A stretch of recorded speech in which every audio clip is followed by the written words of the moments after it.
Hey everyone, welcome back to the channel. Get this. Have you ever been scared of something and thought, man, this is a little weird? Well, today, we're diving deep into the world of fears that are more than just a little weird. We're talking about the top 10 of the weirdest phobias you've never heard of. I mean, we all know about spiders and heights, right? That's old news. But have you ever heard of someone being terrified of chins? Or the color yellow? Yeah, you heard me right. It gets wild. I was looking these up the other day and I was just cracking up, but also, it's fascinating. These are real, legitimate phobias that people deal with, and some of them are so specific, so out there, you're going to be thinking, how is that even possible? It's like finding out there's a secret menu of fears you never knew existed. So buckle up, because we're about to explore the bizarre, the unbelievable, and the downright hilarious side of human psychology. I promise you, by the end of this video, your own fears might seem pretty normal in comparison. Or maybe, just maybe, you'll discover a name for that strange feeling you get when you see a garden gnome. Spoiler, that one's not on the list, but maybe it should be. We're going to have some fun, learn a little something, and probably say, wait, what? A lot. Let's get into it. Alright, let's kick things off with a bright one. Or maybe not so bright for some. First up is xanthophobia, which is the irrational fear of the color yellow. Yeah, the color. The one that's all happy and sunny. Imagine being terrified of a banana, or a rubber ducky, or a post-it note. You'd have to tell someone, hey, can you write that down for me? But please, for the love of everything, not on a yellow sticky note. It's wild to think about. Every school bus would be a nightmare on wheels. A field of sunflowers, a horror movie scene, even a simple lemon in your kitchen could trigger a full-blown panic attack. And don't even get me started on Coldplay's song Yellow. You'd have to dive for the radio dial every time it comes on. Look at the stars, look how they shine for, change it, change it. It really puts a whole new spin on things you see every single day. Okay, next up is one that I think a lot of us might have a little bit of. It's called nomophobia. This is the fear of being without your mobile phone. N-O-M-O, as in no mobile phone phobia. Get it? I see you nodding.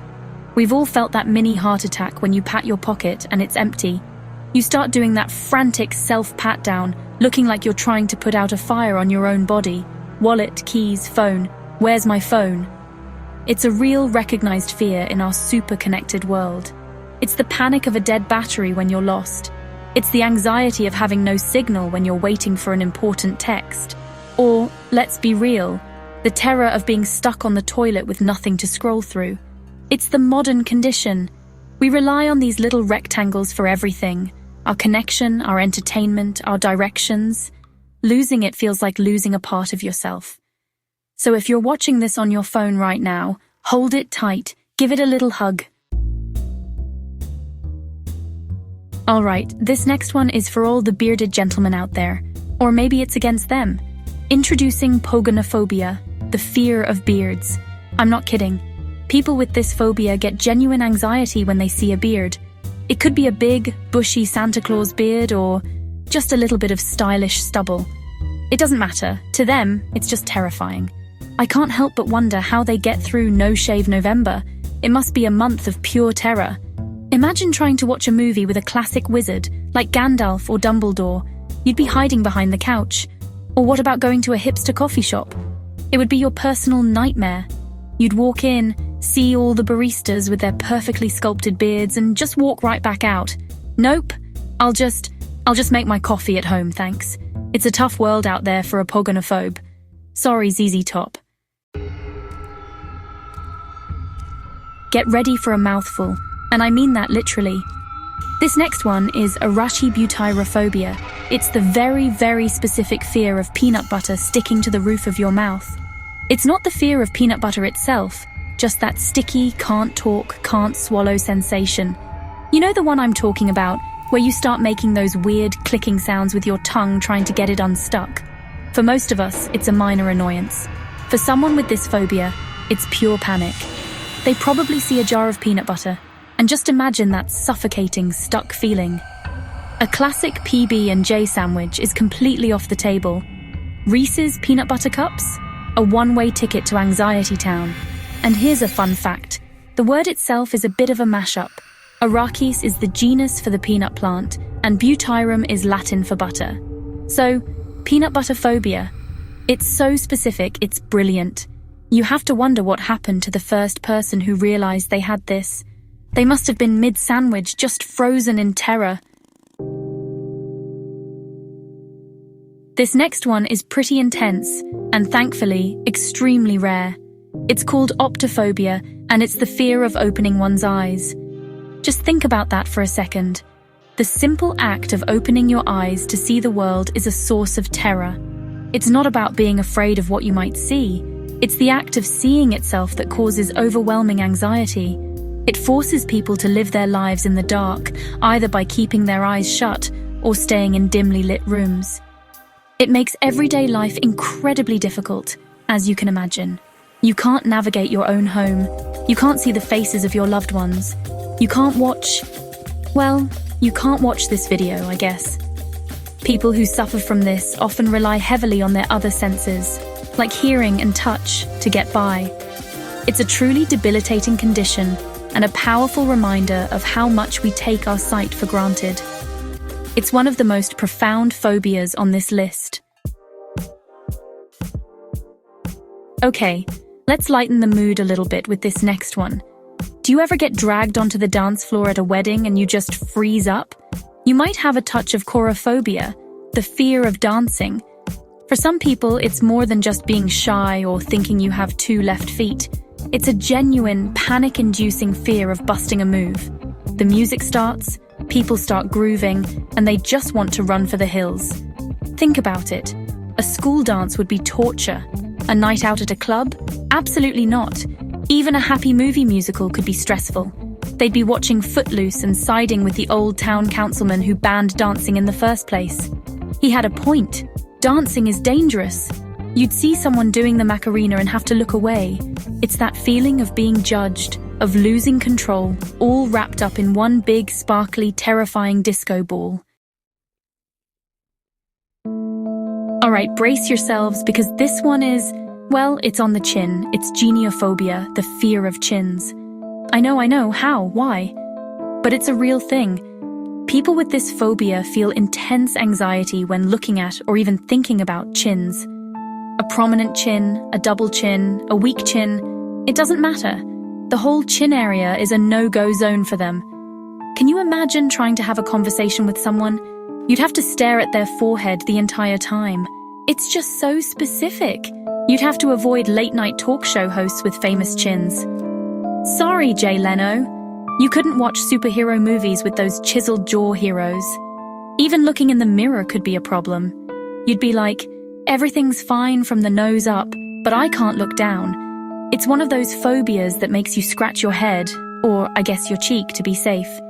It's just proof that literally anything can become a source of fear. Here's a phobia that sounds like it came straight out of a vampire novel. It's heliophobia, the fear of the sun or sunlight. People with this fear go to great lengths to avoid daylight. We're talking blackout curtains on all the windows, wearing long sleeves and big hats even on the hottest days, and basically living a nocturnal lifestyle. A trip to the beach would be their worst nightmare. All that sand, water, and inescapable, terrifying sunshine. This isn't just about avoiding a sunburn. It's a deep-seated anxiety about the sun itself. It can be incredibly isolating, preventing people from going to work, school, or social events during the day. They have to plan their entire lives around the sunset and sunrise. While for most of us, a sunny day lifts our spirits, for a heliophobe, it brings on dread and panic. It really makes you appreciate being able to just walk outside and feel the sun on your face without a second thought. Okay, this next one is centered right in the middle of the issue. I'm talking about omphallophobia, the fear of belly buttons, navels. The innie, the outie, it doesn't matter. The very sight or even the thought of a belly button can freak some people out. They can't stand to see their own, and they certainly don't want to see anyone else's. Forget about going to a public pool or the beach in the summer. It would be a minefield of exposed navels. I heard a story about someone with this phobia who would put a band-aid over their own belly button just so they wouldn't have to accidentally see or touch it. Can you imagine? You're just trying to get dressed, and you have to perform this little ritual every single day. They probably can't even look at a picture of a baby because, umbilical cords. It's one of those fears that seems so random, but for the people who have it, it's a very real and very weird struggle. Last but not least, we have one that can get a little ripe. It's ablutophobia, the fear of bathing, washing, or cleaning. This goes way beyond a kid not wanting to take a bath. It's a persistent, abnormal, and unwarranted fear of getting clean that can lead to some serious social and health problems, as you can probably guess. The thought of stepping into a shower or a bathtub can trigger intense anxiety and panic attacks for someone with this phobia. It's often linked to a traumatic event involving water or bathing, and it's more common in children and women, though anyone can have it. Over time, it can obviously impact personal hygiene, which can lead to skin problems and social isolation. It's a tough one because it's not just about being dirty. It's about being trapped by a fear that prevents you from performing a basic, necessary act of self-care. It really highlights how a phobia can deeply affect a person's quality of life. And there you have it, 10 of the most bizarre and unbelievable phobias that actually exist. From being scared of beards to the color yellow, it just goes to show that the human mind is a weird and wonderful place. I mean, who knew you could be terrified of peanut butter getting stuck in your mouth? It really makes you think, doesn't it? I feel like my fear of accidentally hitting reply all on a company-wide email is pretty tame now. It was fascinating to dive into these, and I hope you found it as mind-boggling as I did. Now, I have to know, what about you? Do you have a strange phobia that wasn't on this list? Or do you know someone who does? Don't be shy. Let's get a conversation going in the comments below. I want to hear all the weird and wonderful fears out there. The stranger? The better? Let's create our own encyclopedia of quirky phobias right here. I bet there are some amazing stories we can all share and relate to, or at least have a good, respectful laugh about. Thank you so much for hanging out with me today and exploring the weird side of fear. If you had fun and learned something new, do me a huge favor and hit that like button and subscribe to the channel for more weird and wonderful facts. We have so much more cool stuff to talk about, and I don't want you to miss it. Stay curious, stay awesome, and I'll see you in the next video. Bye!